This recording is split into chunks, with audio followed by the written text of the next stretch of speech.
Therefore, he slashed his wrist and gave the blood to her to drink it. He hoped that the Lord of Life in his blood would heal her. When he looked at his hand, it was already healed. Thus, he cut his hand again and again for a couple of times until her life force was back to normal. He was glad to see that his plan worked, but giving his own blood to her had weakened his body too. Hence, he fell unconscious alongside Chu, who was sleeping on his lap. No one knew if it was fate's doing, but in their most vulnerable states, no beast came near them. Also, not far away, the dead wolves unleashed their spirit rings, and their corpses were disappearing too.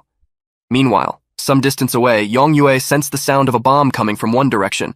She told everyone that her sense of hearing couldn't be wrong. Thus, Dong and the others rushed toward that direction. Dong was flying as fast as possible and was hoping to reunite with Yu Hu again because they had been searching for them for a long time, so she didn't want to get let down again. After covering some distance, Dong finally saw someone ahead. She rushed there ahead of her team, ignoring the fact that there could be danger because all she wanted was to meet Yu. When she finally got there, she found that Yu Hu was lying down on the ground. She had no idea what happened, but as soon as she checked that he was still breathing, her heart was at ease and was finally relieved. However, when she saw that both Chu and Yu Hu were lying together, while Chu was also wearing his shirt, she suddenly got quiet. When Mrs. Kai and everyone else reached the scene, Mrs. Kai immediately ordered Le Xuan and Yang to take good care of both of them. She noticed that Dong was standing aside and watching everything silently.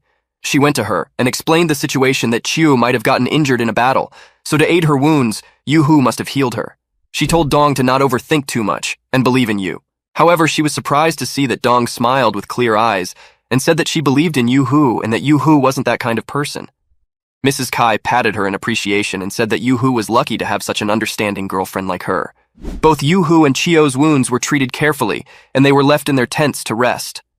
Outside Yu's tent, Dong was trying to meditate, but she couldn't do it because she was restless with the fact that Yu Hu fought a powerful enemy, and Chiu was wearing her shirt. She wanted to be in her place. Compared to Yu, Chiu's wounds were healing extremely fast because she had that golden dragon spirit essence. Suddenly, Dong heard Yu Hu calling her name. She rushed into the tent and was happy that the first person he called was her.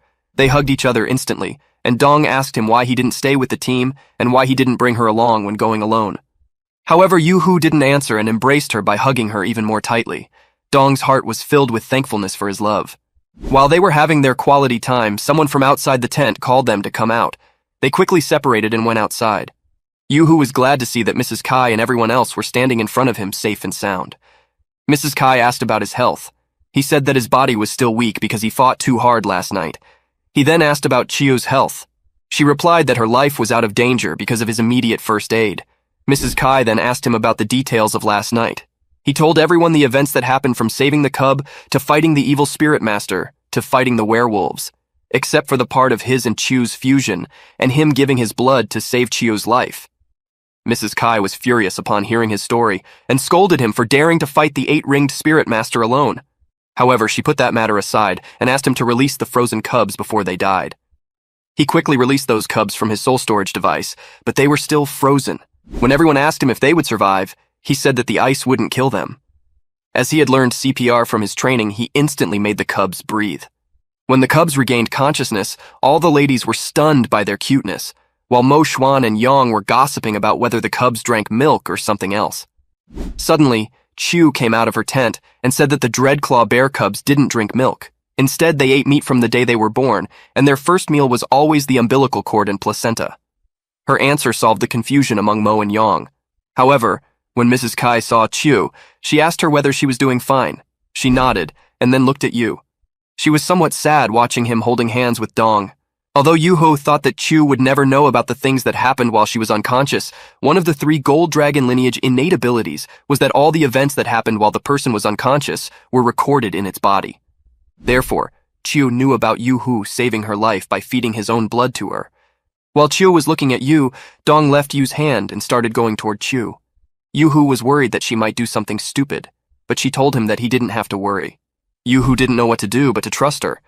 When Dong went to Chu, she unexpectedly apologized to her for her rudeness and hostile behavior toward her. Yu Hu and everyone else were shocked by her actions. Mrs. Kai only knew her motives. Chu told her that she didn't have to apologize because she didn't cause her trouble, and by saving Yu's life, she just returned the favor. Dong said that as the issue between them was solved now, she wanted to tell her the reasons why she had hostile behavior toward her and the cute stories between her and Yu. Chu didn't have any other choice but to listen, Thus they went back to her tent. Meanwhile, Yoo-hoo was dumbstruck by the fact that they weren't fighting with each other. Suddenly, Ruo appeared from behind and scared him to death. She asked him whether it was bothering him to see both Dong and Chio getting together. She told him to go and solve his problems by himself. Yoo-hoo said that the moment was so intense, so he didn't interfere. Ruo told him that when they found him and Chiu, both of them were lying together on the ground, with Chiu's head on his lap, and she was also wearing his clothes. But despite that, Dong said that she believed in him. However, Ruo looked right through her sad eyes, as if they were saying that she wanted to be with him in those difficult times instead of Chiu. After hearing that, Yoo-hoo had no words left to show his gratitude toward Dong, but he vowed to repay her kindness. Suddenly, Yang came out of nowhere and happily told everyone that she had found a soul bone of the werewolf Yoo-hoo fought last night. Everyone was shocked to see it because it was even more precious than the spirit ring, inheriting the spatial attributes of the wolf. Yoo-hoo was stunned by the discovery and told everyone to check the area because he suspected that the other two wolves might have also left behind soul bones. Therefore, everyone started the quest of finding the soul bones. After a few hours of searching, they finally found the other two soul bones, which also had the same spatial attributes of the wolves. These were the most important things they collected during that event. Later on, 2 of the soul bones were given to the academy for research, leaving only 1 behind. Back at the tent, Yoo-hoo was meditating to regain his full strength, but he couldn't fully focus because Dong wasn't back yet. He was afraid that Chiu might tell her some of the details that he concealed the day before. Meanwhile, in Chiu's tent, Dong explained everything that happened between her and Yoo-hoo over the past years. She said that they looked alike, which is why she was hostile toward her. She explained every single detail about her relationship with Yoo, while Chiu listened calmly without saying anything. After Dong finished her stories, Chiu just asked her to leave her as she wanted to rest a little. Dong agreed, and sarcastically told her to take care of her body while she would take care of Yoo. While leaving the tent, Dong once again thanked her for saving Yoo's life. Chiu didn't reply and pretended to sleep. However, as soon as Dong left, Chiu sat back and started to cry. She asked herself whether Dong came to provoke her and clarify that Yoo-hoo would always belong to her. She wanted to get closer to Yoo, as she couldn't forget the moments when Yoo-hoo injured himself to save her. The fact that she already had Yoo's blood in her body, yet she couldn't get closer to him, made her even sadder. When Dong returned to Yoo's tent, Yoo-hoo asked her why she spent so much time with Chiu. She said that she was trying to explain to her the reason why she made her hostile. When he asked her why her way of thinking suddenly changed, she proudly said that she knew she was prettier and believed that he loved her and wouldn't leave her side. On one hand, he was happy to see that she was trying to establish a good relationship with Chiu, but on the other hand, he was shivering from pain because of the battles he fought. When Dong saw him shaking, she hugged him and asked him to meditate quickly so that they could head back to the academy. Yoo-hoo apologized for causing trouble and making her worried. The next day, Chiu was standing tall and ready to head out before everyone else. Everyone was shocked to see her healed to her full strength so quickly after such fatal injuries. Mrs. Kai addressed them, saying that since everyone was ready, they would head out soon. However, she noticed that Yoo-hoo was still not present. Upon asking, Dong laughingly told her that Yoo-hoo was in a tough spot since the morning. Suddenly they saw Yoo-hoo coming out of his tent, with the bear cubs clinging to him, as they thought of him as their mother. Yoo-hoo said that they had been acting like that since the morning. Ruo and Zhang told him to carry them in his hands along the journey. But Mrs. Kai rejected the idea because if they were ambushed by spirit beasts, then the cubs' lives would be in danger. Yoo-hoo thought for a moment, and then realized that he had something special in his arsenal. He told everyone to back off a little because he was going to summon his guiding device. While everyone was curious, he summoned forth a huge soul guide device they hadn't seen before. Yoo-hoo said that he learned to make this soul guide in the Sun Moon Empire during the student exchange event. Due to some powerful adjustments, Yoo-hoo managed to reach its strength to par with level 7 soul cannon. Yoo-hoo boarded it and started to gain control over it, moving it here and there and turning it. While he was checking the guidance device in the open field, everyone else was stunned by its majestic appearance. They were so lost in admiration that they forgot they were near the core of the forest. After checking for a while, Yoo-hoo told his team that he was good to go. Hence, everyone started their journey to the deepest region. After walking for a while, Mrs. Kai confirmed that they had finally reached the core. That was the dangerous part of the forest, where the spirit beasts that lived were all over 100 years old. Mrs. Kai told Yoo-hoo to continuously use his mental detection technique to find out any incoming danger. After walking for a while, Yoo-hoo sensed that there was a huge beast up ahead. He told everyone to be on their guard. They saw that a rhino spirit beast was roaming around harmlessly when suddenly the ground started shaking. Out of nowhere, an even larger beast appeared and ate the rhino beast in a mere second. Yoo-hoo and the others couldn't believe what they saw. The roaring sound of that huge beast was surrounding the whole area. Even though they were far away from the beast, still Yu-Hu and his team still felt its aura. When everything seemed to settle down, another vicious roaring sound rang in their ears. The rustling sound that surrounded the atmosphere was enough to scare any spirit master away. Everyone was shocked to see that the second roaring sound came from another equally powerful spirit beast. Those two spirit beasts were facing each other and were about to fight a battle. Yu-Hu and his team knew that capturing those was their final objective of their Stardew Forest trip. While everyone was amazed by the spirit beasts' appearances, Yu-Hu burst their bubble and said that those spirit beasts weren't as huge as they thought. He used his mental detection technique to look 5 km deep into the area where both beasts were standing. As expected, he saw that they appeared huge to them because of the illusion in the sky, as they were very far away, while in actual reality they were the same size as other beasts. As he shared his vision with his team too, they couldn't believe what they saw. Mo Xuan objected, asking why the sky shook when the lion roared, if they were so small. Mrs. Kai told him not to underestimate it because of its size, because it was the sky-shaking lion, which was an offensive-type spirit beast, and its single roar could paralyze its enemy and also shake the ground. As for the other beast, it was never seen by any of them before. Mrs. Kai suddenly remembered that its picture was somewhere sketched on the spirit beast's horoscope.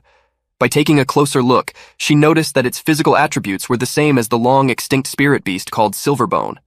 But she couldn't believe it, because Silverbone was known to be extinct in ancient times. However, Chu confirmed that it was definitely the Silverbone beast, but it didn't go extinct as people thought. They were the type of spirit beasts which were unsocial to other species and even hid themselves from humans. As people never saw them throughout many centuries, people marked them as extinct. It was also known for its abilities. Although it wasn't good at physical attacks, it had tremendous mental power. Once the enemy got into its range of mental power, it could immediately copy its attack and counter it perfectly. This ability made them equal to other strong offensive-type beasts. Yu-Hu was very impressed to hear that it was a mental-type spirit beast and wanted to acquire its spirit ring. Hence, the fight of those formidable spirit beasts started, which made the dust fly and lowered the range of vision. Yu-Hu and his team took advantage of it and closed their distance. They decided to hide at the edges and wait for them to finish the fight. After both the beasts were tired or injured, then they would attack them and acquire their spirit rings. Therefore, they acted according to the plan.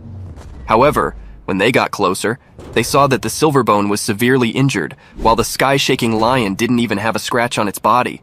When the fight began, the lion immediately attacked the Silverbone with extreme pace. It was the lion's final attack, as it knew that the Silverbone was injured enough to try something sneaky. However, when Yu-Hu felt that, he instantly warned Silverbone that the lion was going to kill him with its attack. The tired and injured Silverbone, after receiving the message, immediately unleashed its sonic attack. As the lion wasn't expecting it, the sneak attack completely caught it off guard, and it fell unconscious. Meanwhile, Yu-Hu and his team were waiting for the right moment to attack. As soon as Silverbone won the fight against the lion, it lowered its guard due to happiness. However, it didn't know that it was also its last moments. Yu-Hu and the others immediately jumped forward and used their lethal attacks before the Silverbone could defend itself. The first thing it felt was that its vision got blurred and felt dizzy. Secondly, it saw golden ropes which tied it up and made it unable to move. Then there were wind-like blades and moonlight that even sliced the rocks. The poor Silverbone didn't even have time to use its inscription skill and died before knowing which type of beast attacked it. After a while, both the lion's and Silverbone's rings emerged. Everyone was jumping for joy and happiness. It was truly an impossible feat to achieve. Mrs. Kai told Yu-Hu and Dong to absorb their respective spirit rings and then regroup with the others. They agreed and immediately started absorbing the rings. After 1 hour, Yang screamed with joy that she had completed absorbing her sky-shaking lion and was satisfied with its power. Soon after, Yu-Hu also stood up and said that he had been completely absorbed too. Mrs. Kai congratulated both of them and said that the mission of the Stardew Forest had officially ended and now they were going to head back to the Shrek Academy. When they returned to the academy, everyone was happy to come back home because they could finally get their well-deserved rest after such a tiresome operation. While everyone was happy about returning home, Chu was curious why they called the academy their home, and were happy about it. Mrs. Kai noticed her suspicions and wondered what kind of environment she grew up in.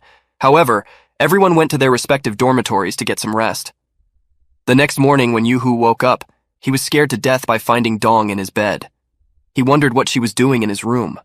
Upon much thought, he finally remembered that last night when they returned from the forest, they were chatting in his room, and due to extreme tiredness, they fell asleep on the same bed. While he was lost in thought, Dong suddenly woke up seeing Yu-Hu staring at her. She misunderstood the situation and kicked him out of the bed. After finally coming back to her senses, she asked him whether he was all right. Although Yoo-hoo fell down hard, he didn't feel any pain.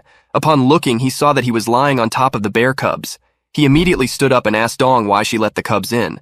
She replied that it was because they were cute. After getting ready and changing their clothes, Yoo-hoo looked at Dong and said that she was looking beautiful. However, Dong didn't take the bait and said that she wouldn't be buttered up so easily, demanding an explanation from him for sleeping with her and staring at her. He apologized and said that she misunderstood.